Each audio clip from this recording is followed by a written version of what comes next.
Mapalad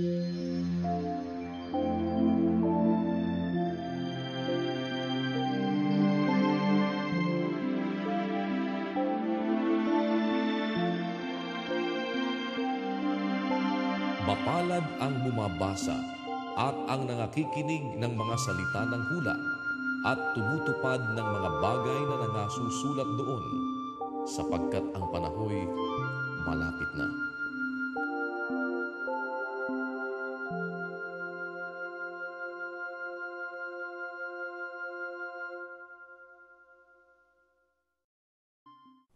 Roma, Kapitulo 4. Ano nga ang ating sasabihin na nasumpungan ni Abraham na ating magulang ayon sa laman?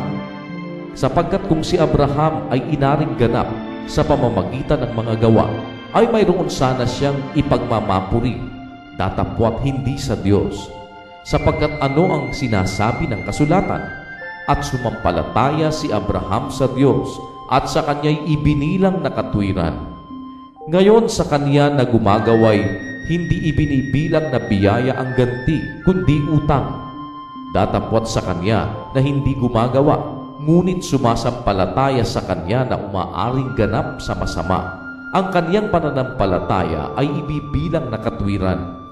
Gaya naman ang sinasambit ni David na kapalaran ng tao, na sa kanya'y ibinibilang ng Diyos ang katwiran ng walang mga gawa, na sinasabi, mapapalad yaong ang kanilang mga pagsalangsang ay ipinatawad at ang kanilang mga kasalanan ay nangatakpan.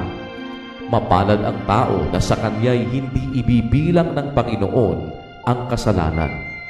Sinambit nga baga ang kapalarang ito tungkol sa pagtutuli o tungkol din naman sa di pagtutuli? Sapagkat sinasabi natin, kay Abraham ay ibinilang na katwiran ng kanyang pananampalataya. Paano ngang ito'y ibinilang? Nang siya bagay nasa pagtutuli o sa di pagtutuli? Hindi sa pagtutuli, kundi sa di pagtutuli. At tinanggap niya ang tanda ng pagtutuli na isang tatak ng katwiran ng pananampalataya na nasa kanya, samantalang siya'y nasa di pagtutuli, upang siya'y maging ama ng lahat ng mga nagsisisampalataya, bagaman sila'y nasa di pagtutuli, upang ang katwiran ay maibilang sa kanila. At ang ama ng pagtutuli nila na hindi lamang sa pagtutuli, kundi pati naman sa mga nagsisilakad sa mga bakas niyong pananampalataya ng ating amang si Abraham, na nasa kanya nang siya'y nasa di pagtutuli.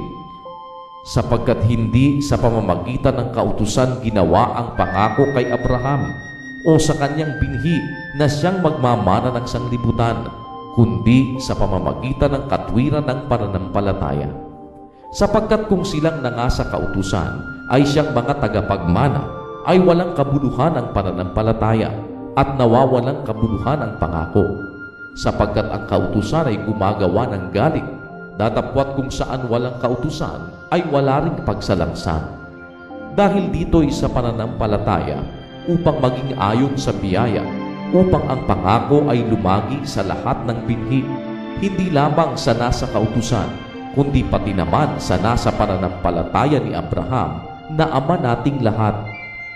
Gaya ng nasusulat, ginawa kitang ama ng maraming bansa, sa harapan niyaong kanyang pinanampalatayanan, sa makatwid bagay ang Diyos na nagbibigay ng buhay sa mga patay at tumatawag sa mga bagay na hindi pahayag na tila hayag na.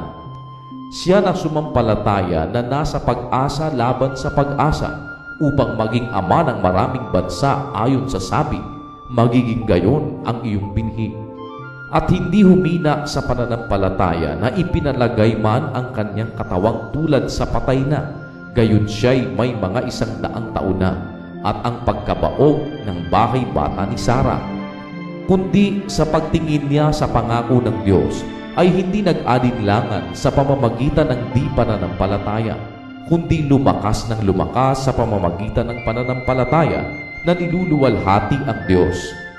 At lubos na nadig na ang Diyos na nangako ay may kapangyarihang makagawa noon. Dahil dito'y ibinilang naman na katuwiran sa Kanya.